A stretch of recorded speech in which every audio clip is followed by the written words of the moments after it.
Julien Courbet a accepté de revenir sur un drame personnel, la disparition de son père causée par un conducteur ivre au volant.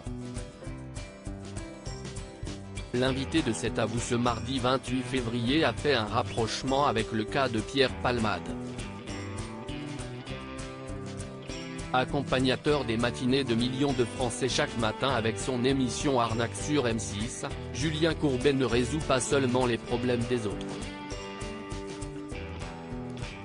S'il aime venir en aide aux gens avec ses programmes toujours très concernants, appel à témoins, ça peut vous arriver ou même sans aucun doute, le quinquagénaire a lui aussi rencontré des moments difficiles dans sa vie.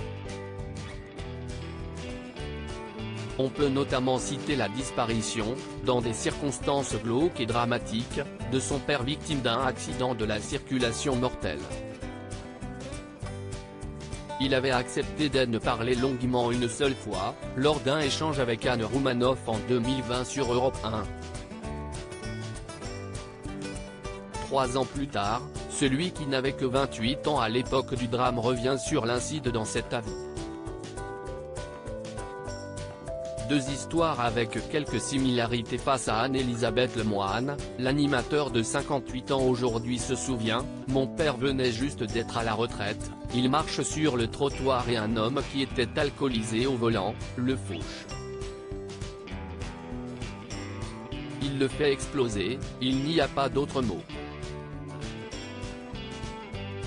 Il le laisse par terre et il se sauve. Après s'être sauvé, il va voir la police pour faire croire qu'on lui a volé sa voiture.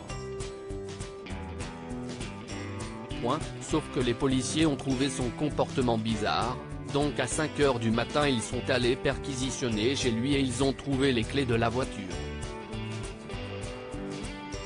Malgré les faits énoncés, l'auteur n'est pas allé en prison. Il a écopé de 3 avec sursis au bout du compte, dévoile le présentateur qui ne peut s'empêcher de faire un rapprochement avec l'actualité de ces dernières semaines.